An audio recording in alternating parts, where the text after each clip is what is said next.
कई जीत बाकी है, कई हार बाकी है, कई जीत बाकी है, कई हार बाकी है, अभी तो जिंदगी का सार बाकी है। यहां से चले हैं नई मंजिल के लिए, यहां से चले हैं नई मंजिल के लिए, यह तो एक पन्ना था, अभी तो पूरी किताब बाकी है। तो स्वागत है आप सभी का NS1 क्लासेस पर। जय हिंद दोस्तों। तो आज हम लोग सिंपल इंटरेस्ट में इंस्टॉलमेंट वाले क्वेश्चंस करने वाले हैं। इंस्टॉलमेंट जैसा कि हमने आपको पहले भी वीडियो में बताया था कि हम लोग हमारा अगला क्लास इंस्टॉलमेंट पर होने वाला है। तो आज देखिए यहाँ पर आप अपनी कॉपी पे हेडिंग लगाइएगा, instalment of simple interest, simple interest. ठीक है, तो अभी हम लोग पहले क्वेश्चन शुरू करने से पहले कुछ बेसिक सी चीजें जान लेते हैं। बेसिक क्या मतलब, एक थोड़ा सा समझाना है आपको। देखिए इंस्टॉलमेंट होता क्या है, पहले हम वो समझते हैं। ठीक है, मान लेते हैं किसी वस्तु का दाम जो है, प्रिंसिपल जो है P है। ठीक है, आप उसको किस्त में खरीदना चाहते हैं। ठीक है, तो सबसे पहले देखिए कि अगर आप इसको मान लेते हैं 100 रुपए का किस्त में खरीदते हैं, 4 किस्त में 100 रुपए का 4 किस्त में खरीदते हैं। ठीक है, अब अगर आप इसको किस्त में न खरीद के सीधा आप बोले कि हम इसको 4 किस्त में न खरीद के डायरेक्ट ये पैसा हम आपको 4 साल के बाद देंगे। कितना दिन के बाद? 4 साल के बाद। तो आपसे कुछ ब्याज मिलेगा, वो मान लेते हैं 8% ब्याज लेता है। ठीक है, तो जरा सोचिए ब्याज लेने के बाद जो यहाँ पैसा हम आप देंगे तो यहाँ पे ब्याज क्या होगा? जुटा हुआ रहेगा, मतलब ये अमाउंट होगा। ये क्या हो जाएगा? अमाउंट होगा। इतना समझ में आ रहा है? या अब देखिए अगर हम इसको किस्त में देते हैं 100 रुपए के 4 किस्त में, ठीक है, तो जरा सोचिए यहाँ पर ये जो यहाँ 100 रुपए मतलब कोई किस्त है, हम बस मान लिए आपको समझाने के लिए। ठीक है, अगर हम यहाँ पे 100 रुपए का किस्त देते हैं 4 साल में, तो जरा सा सोचिए यहाँ पर किस्त इससे छोटा होगा और इससे बड़ा होगा। कैसे होगा समझिए, अगर आप पूरे पैसे को यहां पर दीजिएगा तो प्रिंसिपल पर क्या होगा? आपका 4 साल का ब्याज लग जाएगा पूरे प्रिंसिपल पर। लेकिन अगर आप 100 रुपए की किस्त देते हैं तो आपने तो 100 रुपए पहले यहां चुका दिए, अब जो ब्याज दीजिएगा वो कितने पर दीजिएगा? 100 रुपए में जो हम दे दिए उस पर तो मेरा ब्याज नहीं ना लगेगा। अब ब्याज किस पे लगेगा? 300 पे। अब फिर से क्या करें? प्रिंसिपल माइनस 100, जितना भी प्रिंसिपल होगा उसमें अगर आप 100 रुपए दे दीजिएगा तो अब जो यहाँ पे ब्याज बचेगा वो आप इतना रुपए पे ब्याज दीजिएगा, फिर से आप 100 रुपए दे दीजिएगा तो अब क्या बचेगा? ब्याज इस पे दीजिएगा। अब फिर से अगर आप 100 रुपए दे देते हैं तो ब्याज किस पे दीजिएगा? इस पे दीजिएगा। समझ में आ रहा है? और या फिर अगर आप डायरेक्ट देते हैं तो ब्याज किस पे दीजिएगा? डायरेक्ट हम फी पर ब्याज देके इतना रुपए देंगे। लेकिन अगर आप किस्त में देते हैं तो पहले आप 100 रुपए चुका दिए तो अब जो ब्याज लगेगा वो P माइनस 100 पे लगेगा।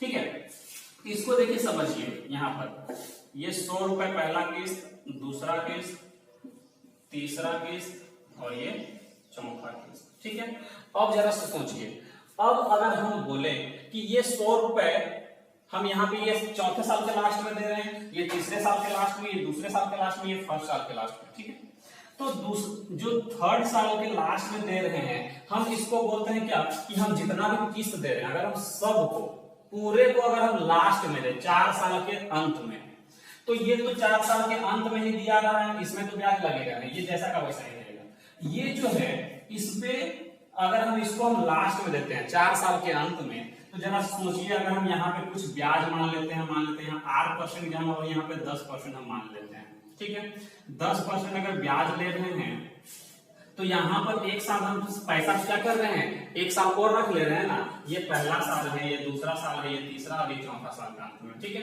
तो जरा सोचिए ये हम तीसरा साल के अंत में पैसा चुका दे रहे थे 100 रुपए, लेकिन अगर हम नहीं चुकाएंगे तो पैसा हम क्या कर रहे हैं? 1 साल के लिए और रख ले रहे हैं। और अगर हम 1 साल के लिए और रख ले रहे हैं मतलब कि हमारा इस पे 10% ब्याज लग जाएगा 1 साल के लिए, तो कितना पैसा हम यहाँ पे देंगे?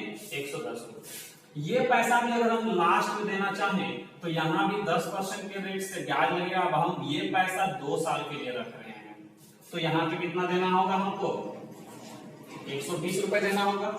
अगर हम इसको भी यहाँ पे रख ले 10% के रेट से 3 साल के लिए ब्याज देना होगा, हम लास्ट में देना चाहें तो मतलब हमको ये देना होगा 130 रुपए।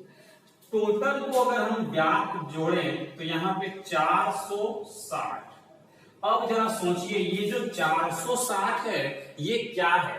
तो ये जो 460 है ये यही अमाउंट है, ये यही अमाउंट है। अब जरा सोचिए क्वेश्चन आपसे क्या पूछता है, आपको अमाउंट दिया हुआ रहेगा क्वेश्चन पे, आपको पूछेगा ये किस्त का वैल्यू कितना है, ठीक है। आप यहां से प्रिंसिपल भी फाइंड कर सकते हैं, लेकिन क्वेश्चन में प्रिंसिपल नहीं पूछता है, ठीक है। प्रिंसिपल कैसे फाइंड करेंगे? तो प्रिंसिपल बराबर क्या होता है? ब्याज गुने 100 बटा रेट इनटू टाइम। यहाँ पे फॉर्मूला में आप पुट कर दीजिएगा, आपका जो है आंसर आ जाएगा, ठीक है ना। तो जरा सोचिए, इसलिए खैर इससे मतलब नहीं, हमको क्वेश्चन हमसे पूछता है क्या कि कितना का किस्त हम दिए हैं। मतलब यहाँ पे प्रिंसिपल फाइंड किया जा सकता है, बस थोड़ा सा टाइम लगेगा, लेकिन हमको एग्जाम में प्रिंसिपल नहीं पूछता है। आपका गिवन दिया हुआ रहेगा अमाउंट और आपसे पूछता है कि किस्त कितना का है। तो अमाउंट कौन सा बनेगा? तो अमाउंट जो है वो ये बनेगा 460। मतलब इतना का सामान है, इतना रुपए का सामान है, हमको इतना रुपए 4 साल के बाद देना है, ठीक है। तो इतना साल को हम 4 साल के बाद देना है। तो अगर हम इसको किस्त में चुकाएंगे 100 रुपए का किस्त में, 4 किस्त में, तो कितना देना होगा? तो जाहिर सी बात है कि जो भी किस्त होगा वो प्रिंसिपल से तो थोड़ा बड़ा होगा, क्योंकि इस पे कुछ इंटरेस्ट मिलेगा। तो ये किस्त है, इंस्टॉलमेंट है, इंस्टॉलमेंट। अब ये जो इंस्टॉलमेंट है, टोटल इंस्टॉलमेंट, ये जो टोटल इंस्टॉलमेंट है वो क्या होगा? ये प्रिंसिपल से बड़ा होगा, लेकिन ये जो है वो अमाउंट से छोटा होगा, P प्लस SI से छोटा होगा। क्यों छोटा होगा जरा सोचिए। यहाँ पर ये चीज अगर आप याद रख लेते हैं तो आपका कहीं भी दिक्कत नहीं होगा, आपका कहीं भी दिक्कत नहीं होगा। देखिए हम इसको साइड में कहीं लिख दे रहे हैं, यहाँ नीचे लिख दे रहे हैं। प्रिंसिपल जो है वो छोटा होता है किससे? तो टोटल इंस्टॉलमेंट से, टोटल इंस्टॉलमेंट। और इस अमाउंट प्रिंसिपल से बड़ा होता है कौन? Total instalment. और अमाउंट से मतलब प्रिंसिपल प्लस SI से छोटा होता है। क्यों जरा सोचिए, अगर हम 4 साल के बाद पैसा को देते हैं कितना देते हैं, ठीक। लेकिन अगर हम किस्त में जरा सा सोचिए, यहाँ पर देखिए किस्त में अगर हम देते हैं 100 रुपए की किस्त में, तो यहाँ पे 400, लेकिन ये जो ये वाला बिल इसी में होगा, मतलब 460 होगा यहाँ पे, ठीक है। अब जरा सोचिए, हम यहाँ पे कुछ प्रिंसिपल था, कोई दाम प्राइस था यहाँ पे, इसको हम 4 साल के बाद अगर देते हैं तो हमको देना पड़ेगा 460 रुपए। लेकिन अगर हम इसी को 100 रुपए की किस्त में देते हैं तो हमको कितना देना पड़ता है? 400 रुपए ही देना पड़ता है। मतलब समझिए कि टोटल इंस्टॉलमेंट जो है वो प्रिंसिपल से बड़ा होता है और P प्लस SI से छोटा होता है। बस आपको इतना ही याद रखना है। बाकी यदि आपको थोड़ा सा समझने में दिक्कत हो रहा होगा, कंफ्यूजन होगा, वो एक क्वेश्चन के साथ आपका पूरा क्लियर हो जाएगा, ठीक है। जरा सा देखिए आप क्वेश्चन की ओर बढ़ते हैं, ठीक है।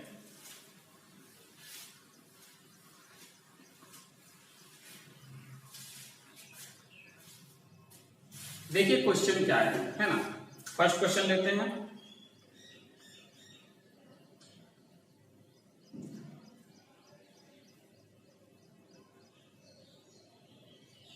क्वेश्चन है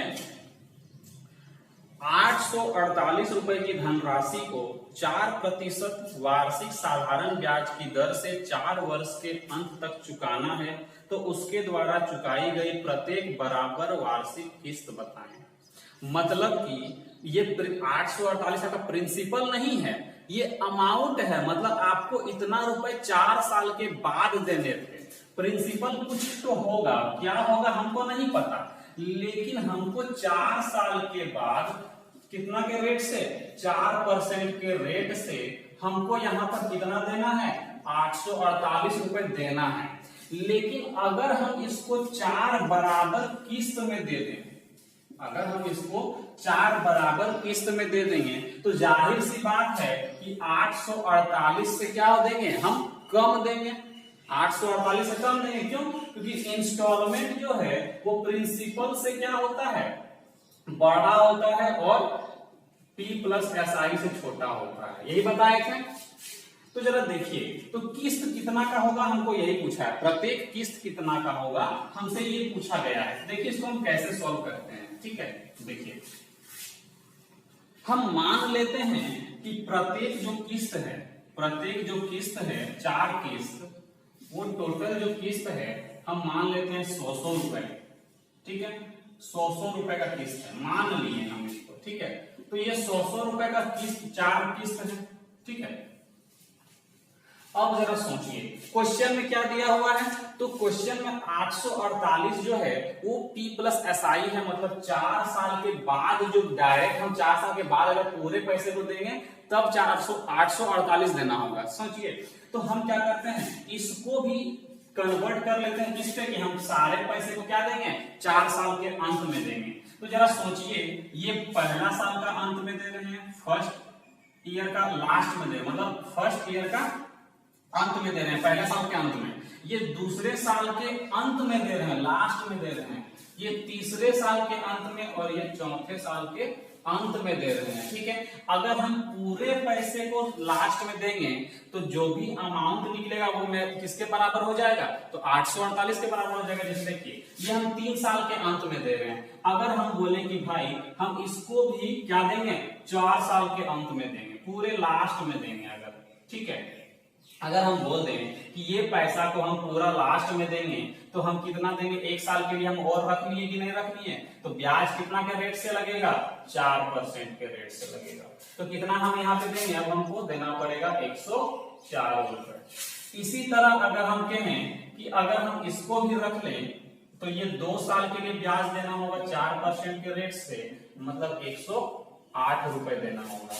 अगर हम इसको भी रख लें 1 साल के लिए, सॉरी इसको रखेंगे तो 3 साल के लिए रखेंगे, 1 2 3, मतलब 3 साल के लिए रखेंगे 4 के रेट से, तो हमको यहाँ 112 रुपए देना होगा।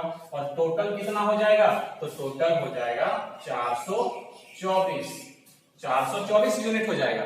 अब जरा सोचिए, किस्त में 100 का 400 रुपया हमको देना था, लेकिन अगर हम सबको लास्ट में देते हैं पूरे पैसे को तो हमको कितना देना होगा, 424 देना होगा। ऐसा क्यों होता है, क्योंकि जो पैसा हम पहले चुका दिए थे तो किस्त में उसमें तो ब्याज नहीं जुटता है, लेकिन अगर हम सबको लास्ट में देंगे तो इसको हम 3 साल और रख लिए, इसको 2 साल और रख लिए, इसको हम 1 साल और रख लिए, तो उस पर तो ब्याज लगेगा ना, तो वो ब्याज जुट के क्या हो गया, 424 हो गया। और 424 यूनिट का वैल्यू मेरे क्वेश्चन पे है 848। ये क्या हो रहा है, 2 गुना हो रहा है, डबल हो रहा है। तो किस्त पूछा है, तो जरा सोचिए 1 यूनिट का वैल्यू 2 है, तो प्रत्येक किस्त कितना का है, तो प्रत्येक किस्त जो है वो 100 का है, मतलब कि हमारा जो प्रत्येक किस्त जो है वो कितना का हो जाएगा, 2 गुना हो जाएगा, मतलब 200 रुपए का प्रत्येक किस्त होगा। और यही हमारा क्या है, तो आंसर है, यही हमारा क्या है, आंसर है, ठीक है। तो देखिए इसको पहले आप नोट करिए, अगर नहीं समझ में आया तो हम आपको एक और क्वेश्चन भी लेके यहाँ पे सॉल्व करवाएंगे। और एग्जाम में इतना डायग्राम बना के सॉल्व नहीं करना है, डायरेक्ट आपको ये लाइन लिखना है, बस इतना ही, ठीक है। इसको आप पहले नोट करिए। तो चलिए आगे बढ़ते हैं अगले क्वेश्चन की ओर। क्वेश्चन है 6450 रुपए 4 साल बाद देय है। यदि यह 4 समान किस्तों में भुगतान करना चाहता है तो वह प्रत्येक किस्त कितने रुपए की होगी यदि ब्याज की दर 5% वार्षिक है।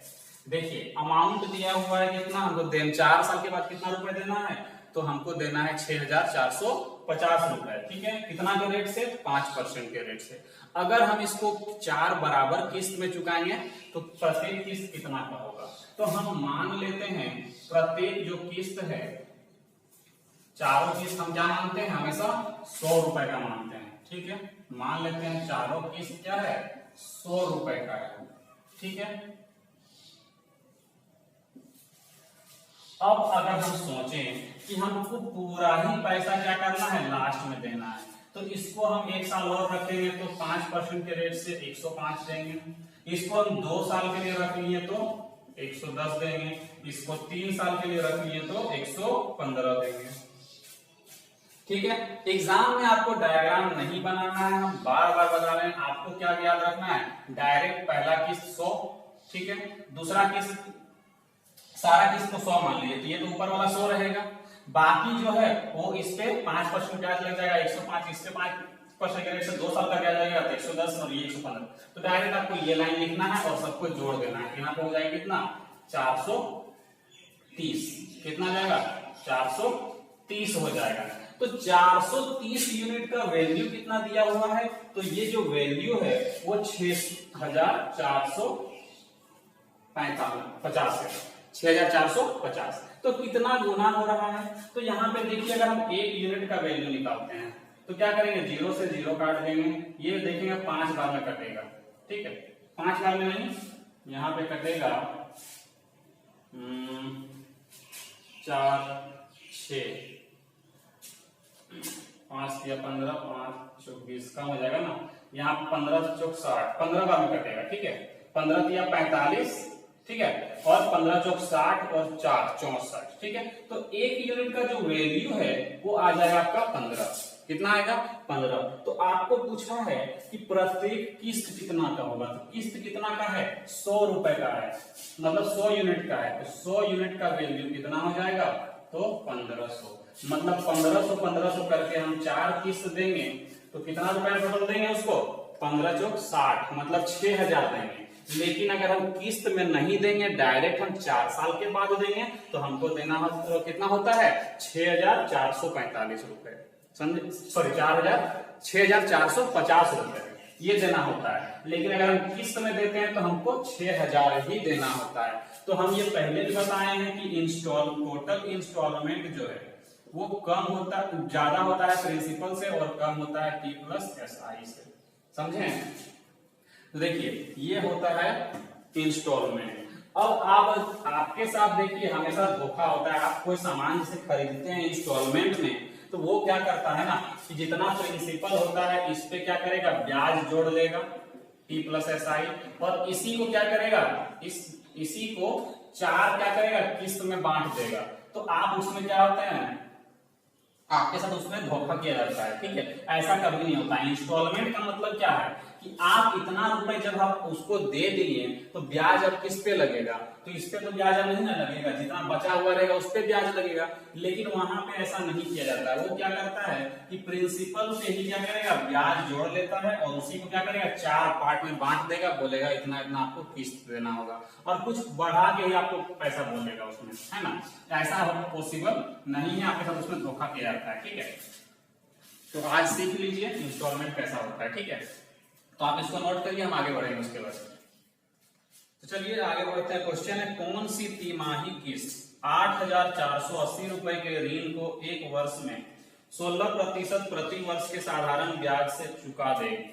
तिमाही किस्त बोला है, मतलब 3-3 महीना में क्या देना है, हमको किस्त देना है। तो जब भी इस तरह तिमाही, 4 माही, 6 माही बोले इस तरह संयोजित हो तो क्या करना है, खैर हम कंपाउंड इंटरेस्ट में पढ़ाएंगे ही। देखिए यहां पर बोला हम किस्त देते हैं कि मान लेते हैं प्रत्येक साल में 12 महीना होता है, 1 साल में, तो हम किस्त जो है 3-3 महीना में देते हैं, 3-3 महीना में। तो हमको 1 साल तक, अगर 1 साल वार्षिक देना है किस्त, तो अगर हम इसको साल में चेंज करेंगे तो जरा सोचिए यहाँ पर, तो 1 साल में 3-4 किस्त दिया जाएगा, 4 पार्ट में। मतलब करना क्या है कि आपको जब भी इस तरह तिमाही बोलेगा, तिमाही है ना, तो आपको क्या करना है, रेट को 3-3 महीना का 4 किस्त देगा साल भर में, और रेट क्या होता है, वार्षिक होता है, मतलब 16% पहले रेट था। अगर ये तिमाही संयोजित है तो क्या करेंगे, इसको 4 से भागा दे देंगे। क्यों, क्योंकि 3-3 महीना का 4 किस्त देंगे तो 4 स्लॉट में हो जाएगा, तो 4 से क्या करेंगे, इसको भागा देंगे 4%, मतलब अब जो हमारा नया रेट है वो क्या हो गया, 4% हो गया। और टाइम जो है, टाइम कितना हो जाएगा, तो टाइम 3-3 महीना में हम 4 बार देंगे, 3-3 महीना का 4 बार देंगे, मतलब हम समझ लीजिए टाइम जो है वो क्या हो जाएगा, 4 गुना हो जाएगा। मतलब पहले कितना था, एक वर्ष था, एक साल था, तो 4 से गुना कर देंगे और 4 साल मान के हम क्वेश्चन को सॉल्व करेंगे। ठीक है, ये हमारा बन गया नया रेट और नया टाइम। अब क्वेश्चन को सॉल्व करते हैं। तो देखिए हम इस बार हम डायग्राम नहीं बनाते हैं, पर किस्त जो है टोटल 100 रुपए का होता है। किस्त जो है वो टोटल 100 रुपए का होता है। अब बाकी का जो 3 किस्त है उसको हम लोग नीचे लिखेंगे। पहला किस्त अगर यहाँ पे नहीं देगा तो 1 साल के बाद उसको कितना और ब्याज देना होगा, तो उसको 4% के रेट से 104 रुपए देना होगा। दूसरा साल वाला भी अगर लास्ट में देगा तो 108 रुपए, फिर 112 रुपए, सबको जोड़िए 424 रुपए। अब क्वेश्चन में 424 का वैल्यू कितना है, तो 848 पर एक जीरो। ठीक है, मतलब 8480 रुपए। तो जरा सोचिए, 1 यूनिट का वैल्यू क्या है, ये डबल हो रहा है, मतलब और एक जीरो 20 गुना हो रहा है। ठीक है, 1 यूनिट का वैल्यू 20। तो पूछा है प्रत्येक किस्त कितना का होगा, तो किस्त कितना का है, तो 100 का किस्त है, तो कितना हो जाएगा 2000। मतलब प्रत्येक जो किस्त है वो हमारा 2000 रुपए का होगा। ठीक है, तो चलिए आगे बढ़ते हैं। क्वेश्चन है 19,200 रुपए 3 साल के बाद देने। 19,200 रुपए 3 साल के बाद देने। यदि वह 3 किस्तों में चुकाना चाहता है तथा पहली किस्त दूसरी किस्त का आधा तथा तीसरी किस्त का 1/3 हो, तो 3 किस्त ज्ञात कर, तीनों किस्त ज्ञात करो यदि ब्याज दर 10%। देखिए 3 किस्त बोला है, यहाँ पे 3 किस्त बना लेते हैं। ठीक है, बोला क्या है कि पहली किस्त जो है दूसरी का आधा है और तीसरी का 1/3 है।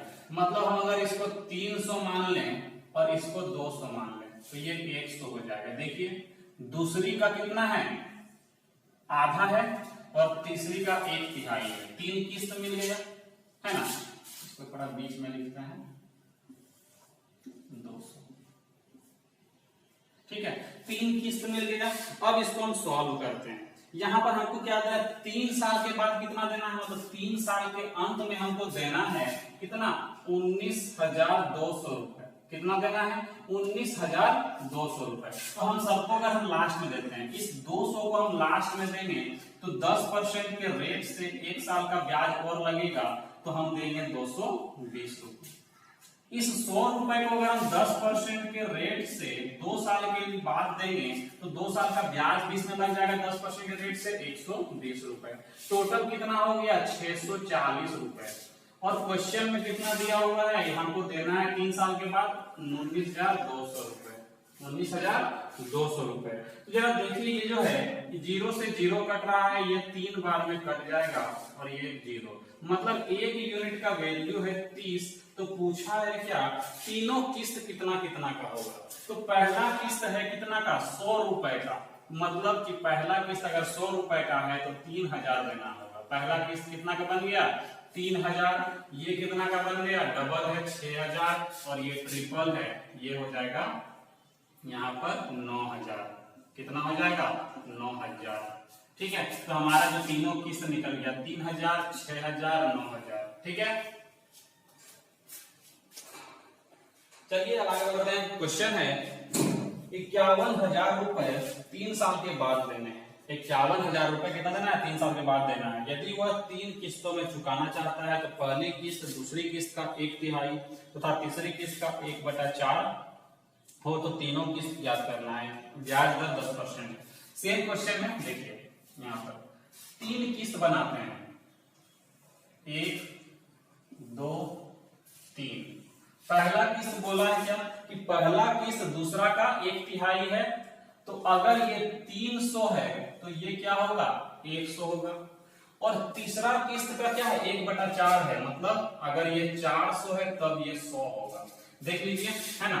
अब ये मेरा 3 किस्त बन गया। ठीक है, अब बोला रहा क्या कि 3 साल के अंत में हमको 51,000 देना है। तो हम इसको क्या करते हैं, किस्त ना देकर सबको अगर हम लास्ट में देंगे तो कितना देना होगा, तो 10% के रेट से 1 साल का ब्याज, तो कितना हो जाएगा, तो हमको देना होगा 330 रुपए।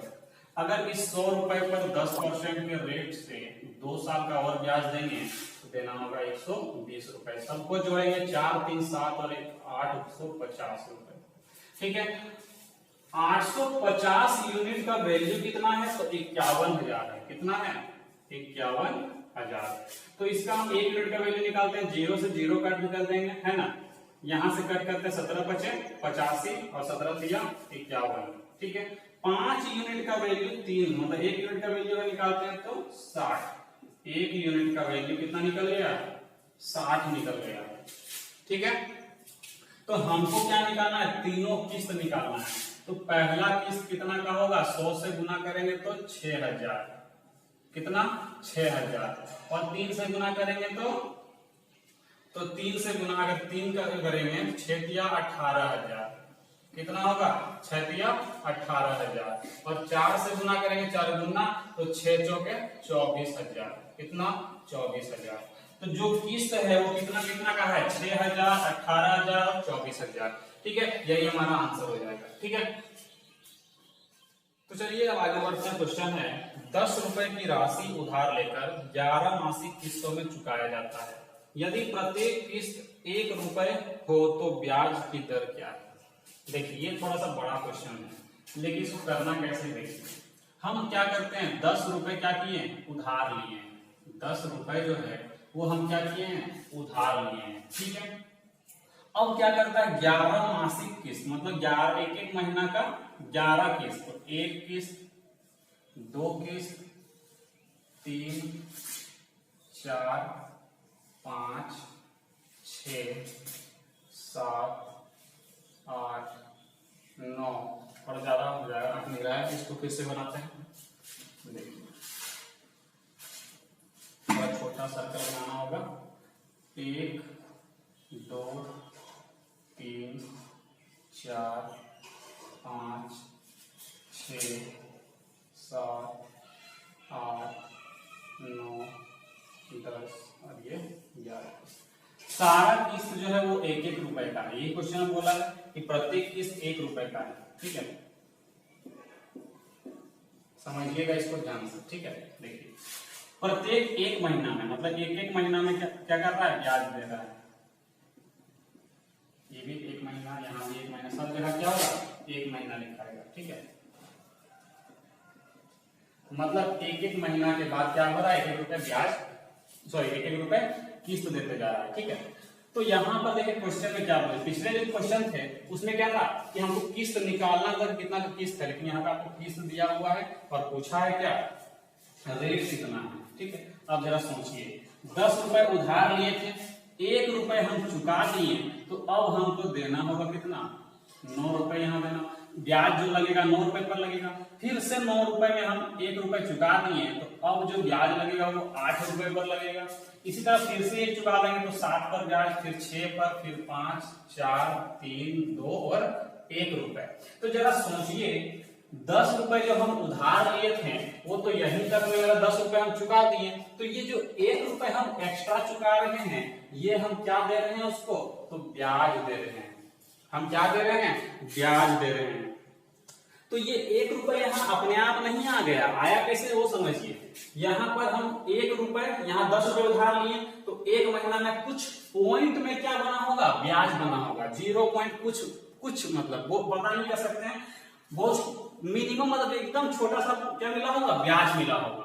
ठीक है, तो वो ब्याज, फिर 9 रुपए पर जो ब्याज मिला होगा वो ब्याज, 8 रुपए पर कुछ ब्याज, छोटा सा ब्याज मिला होगा, 7 रुपए पर, 6 रुपए पर, इसी तरह छोटा छोटा ब्याज मिल करके वो क्या बना होगा? 1 रुपए बना होगा। इसीलिए 1 रुपए का किस्त यहाँ पे अलग से बन गया। समझे? तो अब देखिए, हमको क्या निकालना है? रेट निकालना है। रेट का जो फॉर्मूला होता है वो क्या होता है? रेट बराबर क्या होता है? ब्याज गुने 100 बट्टा में कितना होता है? P गुने T, ये होता है। तो हम रेट निकालते हैं। ठीक है, हम क्या निकालते हैं? रेट। तो रेट निकालने से, हम रेट ना निकालें, हम डायरेक्ट ब्याज का फॉर्मूला लिखते हैं। अगर तो ब्याज बराबर क्या होता है? तो ब्याज होता है प्रिंसिपल गुने रेट गुने टाइम बटा 100। ये फॉर्मूला होता है, बेसिक सा फॉर्मूला है, इसी से निकालते हैं। ठीक है, तो हमको पता है ब्याज हमको कितना रुपए का मिल रहा है? तो 1 रुपए का ब्याज मिल रहा है। कितना रुपए का? 1 रुपए का। प्रिंसिपल कितना है? तो प्रिंसिपल हमको नहीं पता, प्रिंसिपल जो है वो कितना है वो हमको नहीं पता। क्यों? क्योंकि ये जो हम 10 रुपए उधार लिए थे वो हमारा प्रिंसिपल नहीं होगा। प्रिंसिपल क्या होगा? सबका योग होगा। क्योंकि देखिए इस पे क्या होगा, प्रिंसिपल हम किसको बोलेंगे? तो 1 रुपए जो ब्याज मिला, क्या ये डायरेक्ट 1 रुपए ब्याज मिला? नहीं। तो इस 10 रुपए पे कुछ ब्याज मिला, फिर 9 रुपए पर कुछ ब्याज मिला, 8 रुपए पर कुछ ब्याज मिला। तो हम क्या करेंगे, सबका एक एक महीने का इंटरेस्ट निकालेंगे इस 10 रुपए पर।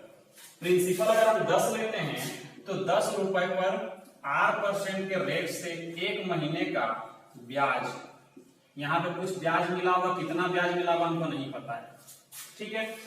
फिर क्या होगा, दूसरा ब्याज मिलेगा किस पर? 9 रुपए पर 8% के रेट से एक महीने का ब्याज।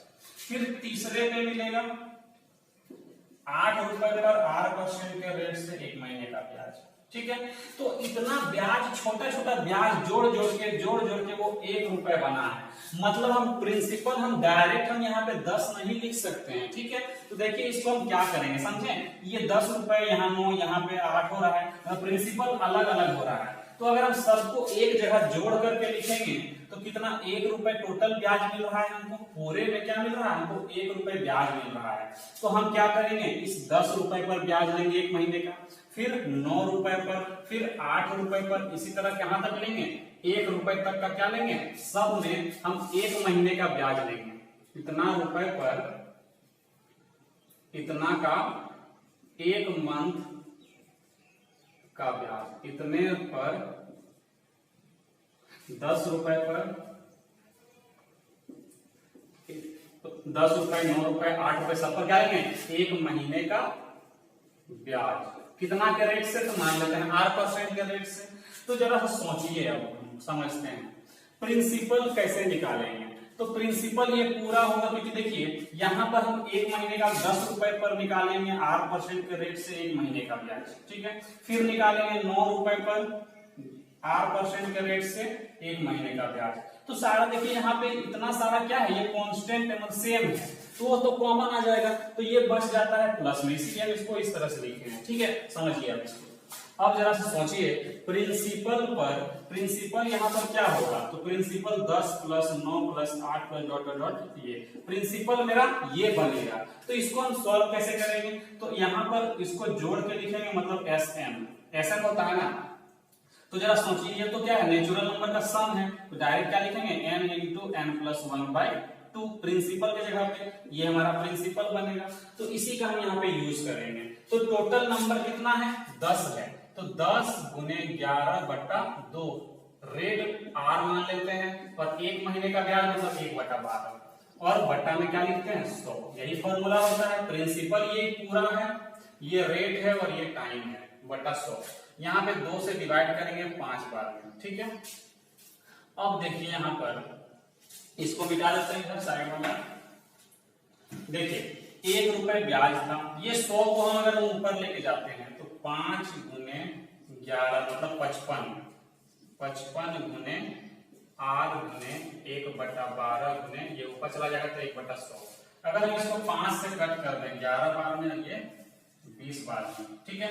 तो जरा सोचिए यहाँ पर ये क्या होगा? रेट हमको निकालना है। क्या निकालना है? रेट निकालना है। तो 12 गुना कितना? 24, 12 गुनी 24, 240 बट्टा में क्या करेंगे? 11 करेंगे। कितना परसेंट रेट बनेगा? लेकिन अगर इसको हम पॉइंट में, अगर पूर्णांक में लिखें, 11 दूनी 22, बच गया 2, 20, 11 के 11, बच गया कितना? 9, मतलब 21.9/11%। यही हमारा क्या बन रहा है? तो रेट बन रहा है। यही हमारा क्या बन रहा है? रेट बन रहा है। देखिए एक बार हम फिर से समझा देते हैं। ये जो 1 रुपए ब्याज है वो कहां से आया? तो 10 रुपए पर एक महीने में कुछ ब्याज मिला होगा, फिर 9 रुपए में एक महीने का कुछ ब्याज मिला होगा, 8 रुपए पर कुछ में एक महीने में कुछ ब्याज मिला होगा, सारा ब्याज जोड़ करके 1 रुपया ब्याज बना। तो हम क्या किए? ये जो 1 रुपए ब्याज हम जोड़े हैं वो क्या है? सबको जोड़ करके ब्याज लिखे हैं। तो प्रिंसिपल भी सबको जोड़ करके लिखना होगा, सबका प्रिंसिपल। तो प्रिंसिपल को हम देखिए यहाँ पर हम समझाएंगे क्या कि अगर हम 10 रुपए प्रिंसिपल पर एक महीने का ब्याज लेंगे, फिर 9 रुपए पर तो देखिए रेट और टाइम दोनों के लिए सेम होगा, तो टाइम और रेट जो है वो कॉमन आ जाता है और बटा में जो 100 है वो भी कॉमन आ जाता है, मतलब लास्ट में क्या होगा, ये सब जुटना पड़ेगा। ठीक है, तो जोड़ दिए अगर इसको, तो जोड़ने का फॉर्मूला यूज किए। फॉर्मूला क्या था, SN इक्वल तो हम लोग पढ़ते हुए आए हैं बचपन से ही, क्या होता है नेचुरल नंबर का सम क्या होता है, n इंटू एन प्लस 1/2 होता है। तो इसी का हम यहाँ पे यूज किए हैं प्रिंसिपल निकालने के लिए। ठीक है, आगे कभी कभी ऐसा भी हो सकता है कि यहाँ नेचुरल नंबर का सम नहीं आए, तो SN का एक और फॉर्मूला हम लोग पढ़े हैं। क्या फॉर्मूला पढ़े हैं, तो हम लोग पढ़े हैं n/2 और अंदर में a plus an, first term plus last term, तो इसका भी यूज कर लेंगे और प्रिंसिपल यहाँ से भी निकाल सकते हैं। ठीक है, तो आगे क्वेश्चन आएगा उसके हिसाब से हम लोग देखेंगे, पहले आप इसको नोट कर लीजिए। ठीक है, चलिए आगे बढ़ते हैं। क्वेश्चन है, मुन्नी शीला से 19 रुपए उधार लेकर 20 मासिक किस्तों में चुकाना चाहती है, यदि प्रत्येक किस्त 1 रुपए हो तो ब्याज की दर क्या होगी। सेम क्वेश्चन है। अब देखिए अभी हम यहाँ पे आपको 11 का डायग्राम बना के दिखाए थे, लेकिन अभी हम 20 डायग्राम तो नहीं बना सकते, तो हम इसको डायरेक्ट करते हैं। जरा सोचिए, 19 रुपए उधार ली और 20 रुपए की 20 किस्त में देगी, 1-1 रुपए का किस्त में, तो 1-1 रुपए का 20 किस्त बनेगा, मतलब 20 रुपए देगी वो, मतलब ब्याज कितना दे रही है, तो 1 रुपए क्या दे रही है, उसको ब्याज दे रही है। ठीक है, तो 1 रुपए ब्याज कैसे मिलेगा, तो पहले 19 रुपए पर 1 साल 1 महीने का ब्याज, फिर 18 रुपए पर, फिर 17 रुपए पर, इस तरह चलते जाएगा और 1 रुपए पर लास्ट ब्याज देगा। कितना का, इतना रुपए पर 1 महीने का ब्याज। ठीक है, सबको जोड़ करके क्या बनेगा, 1 रुपए ब्याज बनेगा। ठीक है, यहां पर कैसे निकालते हैं, तो 19 गुने 20 n into N plus 1/2 into rate r, और 1 महीने मतलब 1 साल चीज जाएगा 1/12। अब नीचे 100 लिखते हैं, 100 घूम के चला जाएगा ऊपर, मतलब यहाँ पे डायरेक्ट 100 लिख लेते हैं हम। इसको अब सॉल्व करिए, यहां से आप कट करते हैं अगर, तो 10 बार में कट होगा और 1 0 यहां से कट हो जाएगा। ठीक है, तो इसको अगर हम रेट यहां से निकालें तो क्या होगा, तो 12/120/19। इसको अगर हम चेंज करते हैं मिक्स फ्रैक्शन में, मतलब पूर्णांक के फॉर्म में करते हैं, तो 19 8 कितना हो जाए, 19 से कट करें 19 6 114, बच गया 6, मतलब 6/6/19%, 6/6/19%, यही हमारा क्या हो जाएगा, आंसर हो जाएगा। तो चलिए आगे बढ़ते हैं। क्वेश्चन है, 2070 रुपए उधार लेकर 10 मासिक किस्तों में चुका दिया गया, प्रत्येक किस्त 230 रुपए की थी, तो ब्याज दर ज्ञात करें। ठीक है, देखिए इसको हम दो तरह से आपको बताते हैं। पहला मेथड, ठीक है, प्रिंसिपल, और यहां पर उधार कितना लिया, तो उधार लिया है इतना रुपए। ठीक है, और प्रत्येक अगर हम किस्त की बात करते हैं, इंस्टॉलमेंट की बात करते हैं, इंस्टॉलमेंट, ठीक है, इंस्टॉलमेंट की बात करते हैं, वो है इतना रुपए। अगर हम दोनों का रेशियो निकालें तो ये जो रेशियो बनेगा ये कितना का बनेगा, तो यहां पे बनेगा 9×27, 9:1, मतलब कि वो अगर हम क्वेश्चन को इतना बड़ा डाटा से सॉल्व करेंगे थोड़ा सा दिक्कत होगा, खैर हम करके दिखा भी देंगे, लेकिन अगर आप इसको रेशियो निकाल लें, मतलब कि 9 रुपए हम उधार लिए थे और 1 रुपए का किस्त बना के उसको दे रहे थे, 10 किस्त में मतलब 10 रुपए लौटा रहे थे। तो इस क्वेश्चन रेट निकालना है, तो रेट के लिए हमको ओरिजिनल डाटा लिखने का कोई जरूरत नहीं है, रेशियो से मेरा काम बन जाएगा। ठीक है, तो हम क्या करेंगे, इन लोगों का रेशियो निकाल लेंगे। रेशियो कितना का बना, 9:1, मतलब कि 9 रुपए हम उधार लिए थे और 10 मासिक किस्त में चुकाएंगे, तो प्रत्येक किस्त 1 रुपए का बनेगा। ठीक है, पहले क्या बोला था कि इतना रुपए उधार लिए थे, 10 किस्त में मासिक किस्त में चुकाएं और प्रत्येक किस्त इतना रुपए का था, तो हम उसको चेंज करके बना लिए क्या, कि 9 रुपए उधार लिए थे और 1 रुपए का प्रत्येक किस्त देकर 10 किस्त में मासिक किस्त देते हैं। ठीक है, तो अब हम इसको सॉल्व करते हैं। देखिए, तो इसको अब हम 10 किस्त में सॉल्व करेंगे, तो कैसे करेंगे वो समझिए। यहाँ पे आप इसको साइड में कहीं पे लिख देते हैं, है ना, थोड़ा सा जगह पे भी कम पड़ जाएगा, फिर से इसको लिख देते हैं। देखिए यहाँ पर ये हमारा फर्स्ट मेथड क्या है, फर्स्ट मेथड, इसको हम साइड में लिखते हैं, ये है प्रिंसिपल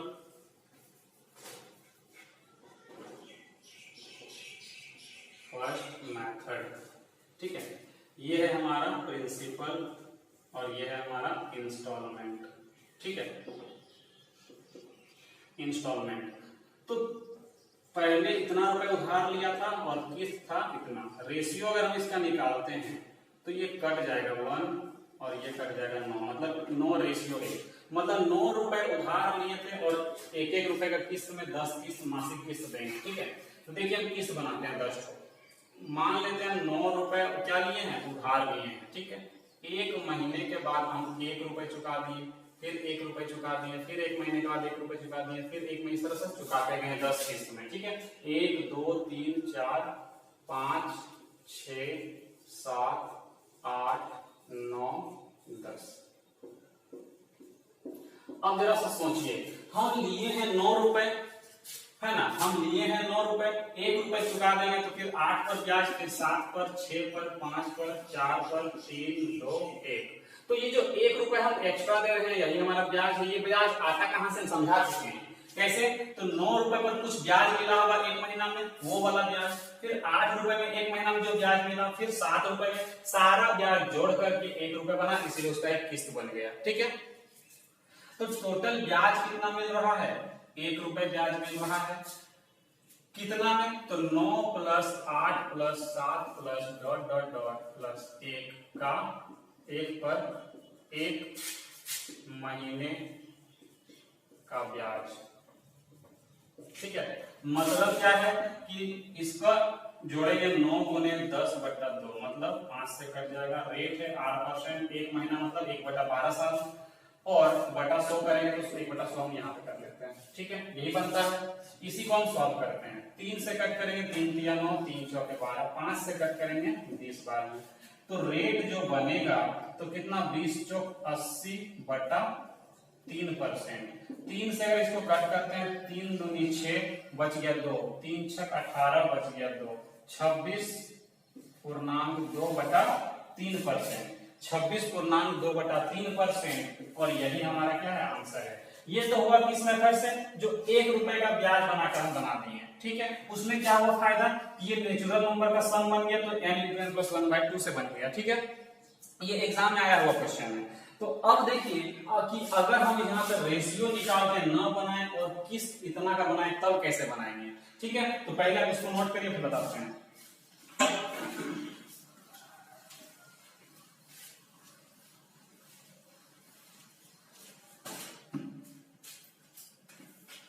देखिए सेकेंड मेथड का यही मेथड है, बस उसको बिना रेशियो का बना रहे हैं। ठीक है, रेशियो नहीं निकाले इसमें, अगर हम एक्चुअल वैल्यू को ही लेकर बनाते हैं। ठीक है, तो हम लिए हैं कितना, 2070 रुपए उधार लिए हैं। ठीक है, 1 किस्त, 2 किस्त, 3 4 5 6 7 8 9 और 10।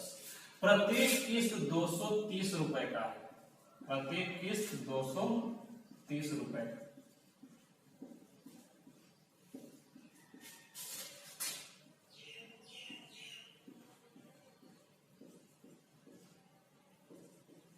ठीक है, और ये 1-1 महीना के बाद देता है, सब जगह में 1-1 महीना। ठीक है, अब जरा सोचिए, यहां पर 230 रुपए दे देगा, तो अब जो ब्याज लगेगा वो कितने रुपए पर लगेगा, तो इसको माइनस करते हैं। यहां पर हो जाएगा 40 और यहाँ पे हो जाएगा 18।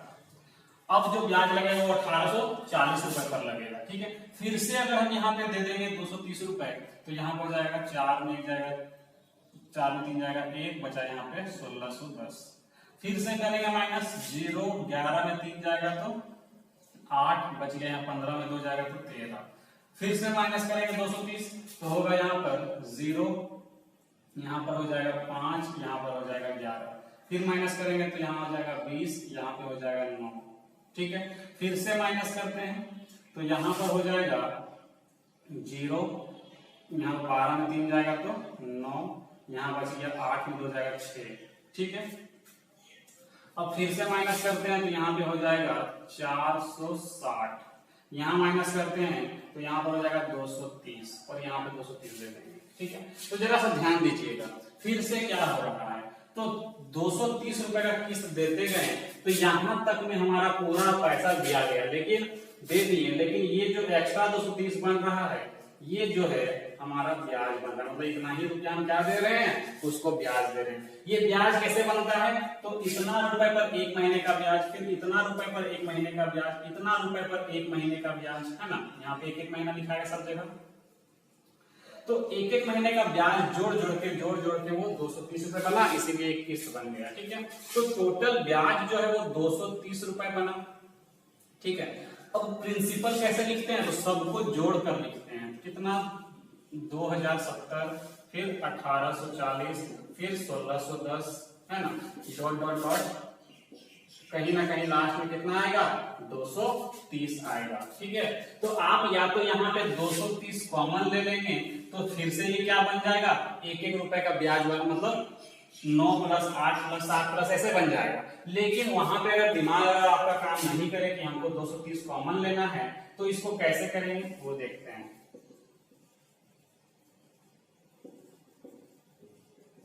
एक महीने का ब्याज, तो देखिए हम आपको क्या बताएं, हमको यहाँ क्या लिखना होता है, SN लिखना होता है, गैप सबका 230 का ही बन रहा है, तो SN का फॉर्मूला क्या होता है, n/2। तो टोटल कितना है, तो टोटल हम कितना किस्त दे रहे हैं, तो हम टोटल 10 किस्त दे रहे थे, मतलब 9 बनेगा, क्या n बनेगा। देखिए 1 2 3 4 5 6 7 8 9, तो टोटल नंबर ऑफ टर्म्स कितना है, 9, मतलब 9/2 गुने first term plus last term, यही ना होता है SN। SN इक्वल टू क्या बताए थे, n/2 इंटू a + an होता है। ये आता कैसे है, तो जरा सोचिए, SN का एक और फॉर्मूला आप पढ़े होंगे, 2a + n-1 इंटू d। ठीक है, तो इसी को हम क्या करते हैं, अगर हम करते हैं चेंज, इस 2a को हम सिर्फ क्या लिखेंगे, a + a लिख लेंगे, और यहाँ पर लिखेंगे n-1 इंटू d।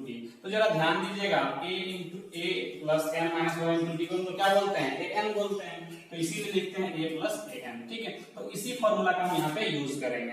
तो जरा ध्यान दीजिएगा, यहाँ पर कितना होगा, n कितना है, 9 है, तो 9/2 कर लिए। ठीक है, अब फर्स्ट टर्म और लास्ट टर्म को जब जोड़ते हैं तो कितना होता है, 0 7 3 10, यहाँ पे 2 और 1 3, 2300 होता है। ठीक है, गुने रेट कितना मानते हैं, R%, एक महीना मतलब 1/12 साल, और बटा 100 यहाँ ना लिख के हम बटा 100 यहाँ लिख लेते हैं। यहाँ पे 2 0 खत्म हो गया, यहाँ से 23 से ये 23 खत्म हो गया, यहाँ बच गया 10। ठीक है, यहाँ पर 3 चौके 12 और 3 यहाँ पे 3 3 9 और 3 चौके 12। ठीक है, और कुछ कट रहा है नहीं, तो अब देखिए इसको हमको रेट निकालना है, तो ये सारा क्या आ जाएगा, इधर आ जाएगा, 4 दूनी 8 देने 80/3%। देखिए वहां भी यही चीज आया था, तो यहाँ पर क्या हो रहा है, थोड़ा सा कैलकुलेटिव हो जाता है, 3 दूनी 6 3 6 18 इतना %। तो देखिए अगर आप इसको रेशियो निकाल ले स्टार्टिंग में ही, तो आपको जो है एक एक रुपए का किस्त बनेगा, आपका इतना टेंशन नहीं होगा। जो ये हम किए यहाँ पर, इसमें लिखने में एग्जाम में टाइम लगेगा, तो आप रेशियो का यूज करिएगा तो क्वेश्चन जल्दी बनेगा, है ना। तो आपको ये मेथड यूज नहीं करना है, आपको रेशियो वाला ही यूज करना है। जब नहीं कटेगा, जब रेशियो नहीं बनेगा एक एक रुपए का ब्याज वाला, तब आप इसको यूज करिएगा, तो अलग सी बात है। लेकिन जब आप पहले, लेकिन एग्जाम में आपको एक बार चेक करना है कि रेशियो बन रहा है कि नहीं बन रहा है, किस्त 1 रुपए का बन पाता है कि नहीं बन पाता है, या फिर अगर 1 रुपए का नहीं बनता है तो 1 रुपए या 2 रुपए 3 रुपए में छोटा किस्त बनाकर बनाइए। बड़ा किस्त रहेगा तो आपको दिक्कत होगा, क्यों, यहाँ माइनस करने में आपको दिक्कत होगा, है ना। तो किस्त को पहले छोटा बनाइए, तब सॉल्व करिए क्वेश्चन को। ठीक है, तो आप इसको नोट कर लीजिए, मैंने आपको दोनों मेथड बता दिए। तो चलिए आगे बढ़ते हैं। क्वेश्चन है, एक टीवी का बाजार मूल्य 10,000 रुपए है, यदि यह 2,000 रुपए के नगद डाउन पेमेंट और 1,000 रुपए की 9 मासिक किस्त पर उपलब्ध है, ब्याज दर ज्ञात कीजिए। देखिए हम मान लेते हैं कोई टीवी खरीदते हैं, 10,000 रुपए का टीवी दाम है। ठीक है, हम नगद भुगतान कितना का कर दिए, 2,000 रुपए का, तो मतलब अब जो ब्याज हमको देना होगा वो 8,000 रुपए पर देना होगा। कितना देना होगा, 8,000 रुपए में। तो कितना किस्त में देते हैं, तो हम देते हैं 9 किस्त में। कितना किस्त में देते हैं, 9 किस्त में देते हैं। तो पूछा क्या है यहाँ पर, तो पूछा है ब्याज दर कितना है, पूछा है ब्याज दर कितना है, 1000 रुपए का 9 किस्त देते हैं, 1000 रुपए का 9 किस्त। तो हम आपको क्या बताए हैं कि आप प्रिंसिपल को और इंस्टॉलमेंट का रेशियो निकाल लीजिए, प्रिंसिपल और इंस्टॉलमेंट का आप रेशियो निकाल लीजिए। तो प्रिंसिपल और इंस्टॉलमेंट, प्रिंसिपल किसके हम मान के चलेंगे 8000, क्योंकि ब्याज तो हमको इसी में देना है ना, तो 8000, और इंस्टॉलमेंट और किस्त कितना का है 1000 रुपए का। रेशियो कितना का बना, इतना का बना, मतलब 8 रुपए और यहाँ पे 1 रुपए। ठीक है, जरा सोचिए। और जो स्टार्टिंग का टोटल अगर आप पैसा की बात करते हैं तो उसका भी रेशियो अगर लिखना चाहें तो टोटल अगर हम यहाँ पर कुल प्राइस, अगर हम पूरा टीवी का प्राइस की बात करते हैं वो कितना था 10,000, तो उसका भी अगर आप रेशियो निकालेंगे तो यहाँ से 3 जीरो कटेगा 10 रुपए। मतलब समझिए इसको हम पूरा छोटा कर दिए, क्या कर दिए पूरा छोटा कर दिए। मतलब समझिए यहाँ फिर से प्राइस जो था टीवी का वो था 10,000 रुपए। ठीक है, हम क्या किए 2,000 रुपए डाउन पेमेंट दे दिए, 2,000 रुपए क्या कर दिए पेमेंट कर दिए।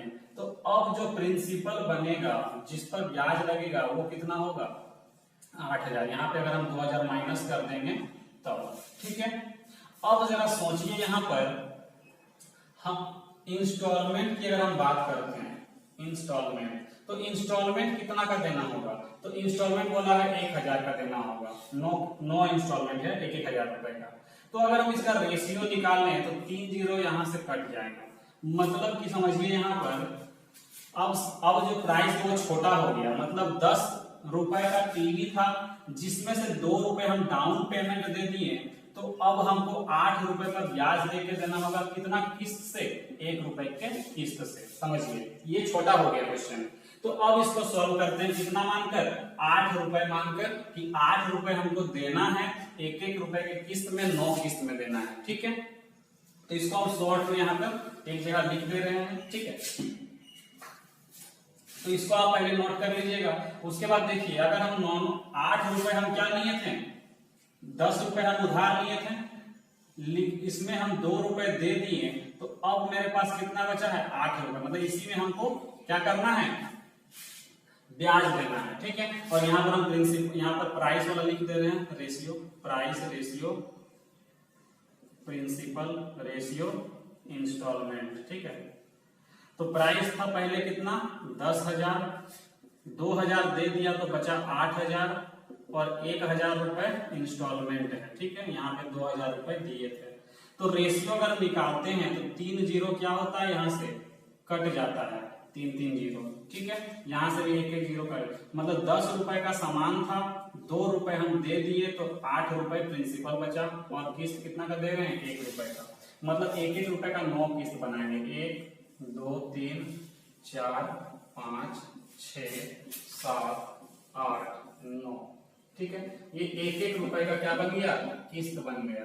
ठीक है, अब बताइए यहाँ पर 8 रुपए में ब्याज 1 महीने का, फिर 7 पर 6 पर 5 4 3 2 1, मतलब जो ये 1 रुपए ब्याज बन रहा है वो मेरा एक्स्ट्रा एसआई ब्याज बन रहा है। ठीक है, तो ब्याज 1 मिल रहा है कितना में, तो लिखेंगे 8 + 7 + ... 1। ठीक है, और 8% के रेट से 1 महीने का ब्याज बटा 100, यही फॉर्मूला है। तो जरा सोचिए इसको सॉल्व करते हैं तो क्या होता है 8 × 9 बटा 2 × r बटा × 1/12 गुने ये 100 ऊपर चला जाएगा तो 1/100, 2 से कट करेंगे 4 बार में, 4 दिया 12, 3 दिया 9। तो मतलब अगर हम रेट निकालते हैं तो 100/3%, मतलब कि होता है कितना है, तो होता है 33.33%, 33.1/3%। ठीक है, तो ये देखिए किस्त को छोटा करने से फायदा यही होता है, किस्त को हम पूरे रुपये को हम क्या कर दिए छोटा, क्यों, क्योंकि हमको निकालना है रेट। तो रेट निकालने के लिए एक्चुअल वैल्यू से कोई लेना देना नहीं है, तो हम क्या किए पूरे वैल्यू को छोटा कर दिए, पूरे जो वैल्यू का है वो हम छोटा कर दिए। मतलब कि जो 10,000 रुपए मूल्य था उसको हम रेशियो में 10 बना लिए, जो हम 2,000 डाउन पेमेंट कर रहे थे उसको हम 2 बना लिए, 2000 डाउन पेमेंट के करने के बाद जो प्राइस बच रहा था उसको हम बना लिए 8 बना लिए, और इंस्टॉलमेंट जो 1000 था उसको हम 1 बना लिए, मतलब 3 जीरो सब जगह से क्या किए, हटा दिए। तो देखिए ये रेशियो जो बना उसी से हम सॉल्व कर लिए, आंसर आसानी से सॉल्व हो जाएगा। ठीक है, तो चलिए आगे बढ़ते हैं। क्वेश्चन है, एक आदमी 9000 रुपए का टीवी खरीदना चाहता है। उसने खरीदारी के समय 2200 रुपए का भुगतान किया और शेष राशि का भुगतान 1400 रुपए की मासिक किस्तों 5 मासिक किस्तों में किया जाएगा। ब्याज दर ज्ञात करना है। देखिए क्वेश्चन क्या है यहाँ पर, तो बोला है क्या कि 9000 रुपए हम क्या, एक टीवी है, 9000 रुपए का क्या है, एक टीवी है, उसमें से हम कितना दे दिए, तो 2200 रुपए हम दे दिए, मतलब कि कितना बच गया, तो बच गया यहाँ पर 0 0, यहाँ पे 8, यहाँ पे बच गया 6, मतलब कि इतना रुपए पर अब हमको क्या देना होगा, ब्याज देना होगा। तो किस्त के फॉर्म पे अगर हम देंगे तो एक एक महीना का किस्त कितना का बनाया है, तो 1400 रुपए का बनाया है। कितना का, 1400 रुपए का। ठीक है, पहला किस्त दे दिए, 5 किस्त इस तरह का देगा, 1, ये हो गया 2 3 4 और ये 5, सारा जो किस्त है वो 1400 रुपए का है।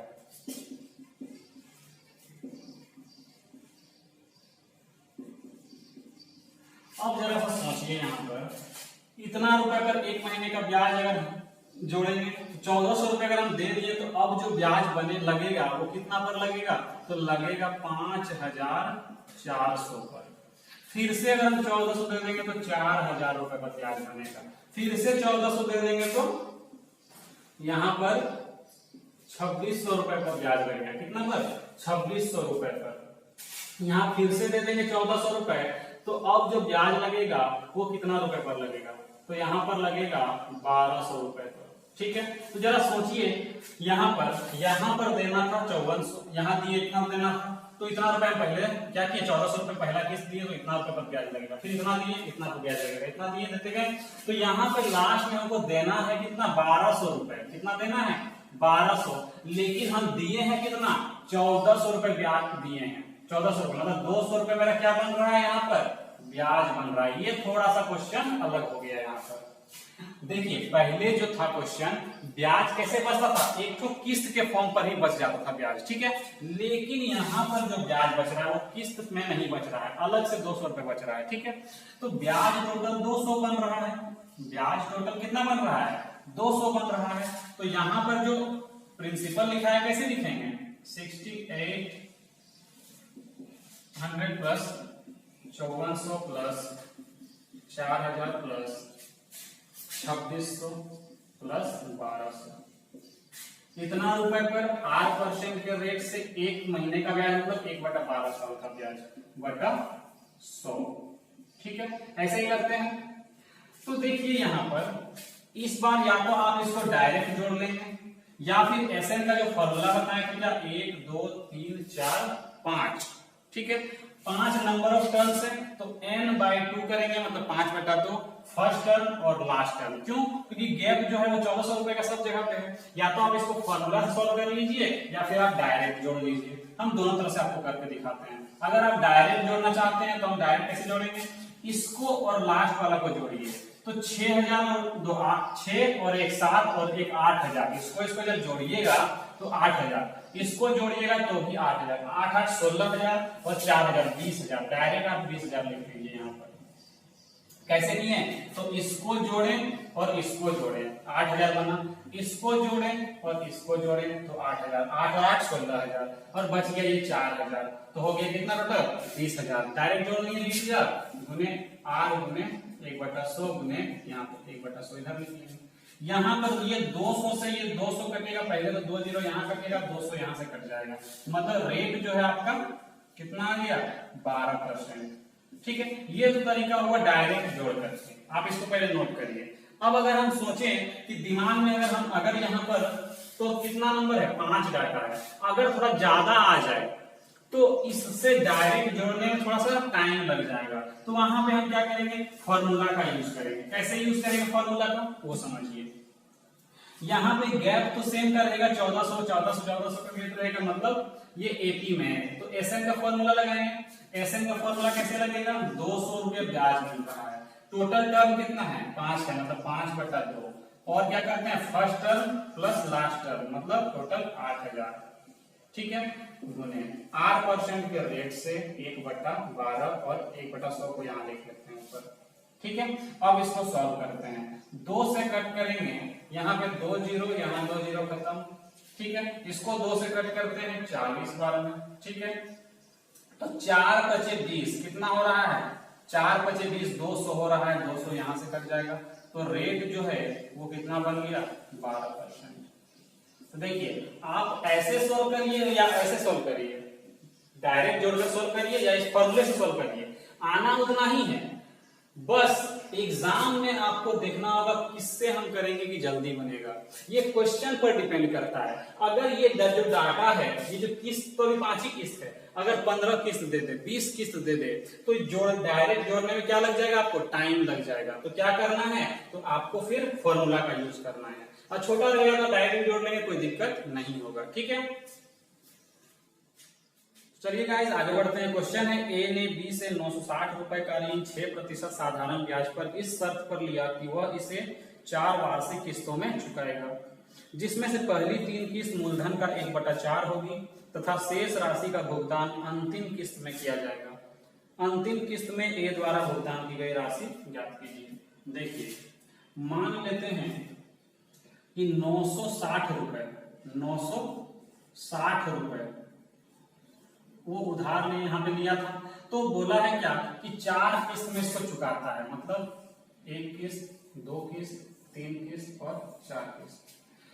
पहला 3 किस्त जो है, स्टार्टिंग का जो 3 किस्त है, ठीक है, यह स्टार्टिंग का 3 किस्त किसके बराबर होता है, तो मूलधन का 1/4, 4 से कट करेंगे तो 240 रुपए आएगा, कितना आएगा 240, ठीक है। तो जो पहला 3 किस्त होगा 240, 240, ठीक है। अब जरा देखिए 960 रुपए उधार लिया था, इतना रुपए उसको देना था और साथ में ब्याज भी देना था, ठीक है। तो इतना रुपए अगर इतना चुका दिया तो अब ब्याज जो लगेगा वो 720 पर लगेगा, इसमें से अगर इतना चुका देगा तो 480, इसमें से इतना चुका देगा तो 240, मतलब यहाँ पे भी हमको कितना देना होगा 240 देना होगा। और अब देखिए ये 1 साल का ब्याज यहाँ पर लगेगा इतना रुपए पर, फिर इतना रुपए पर 1 साल का ब्याज, इतना रुपए पर 1 साल का ब्याज और इतना रुपए पर 1 साल का ब्याज। तो सारा ब्याज जो है वो क्या करते हैं, जोड़ के सबसे लास्ट में देते हैं, ब्याज जो है एसआई जो है सबसे लास्ट में देते हैं, ठीक है। तो पूछा है कि अंतिम वर्ष में टोटल कितना रुपए उसको हम देंगे, ठीक है।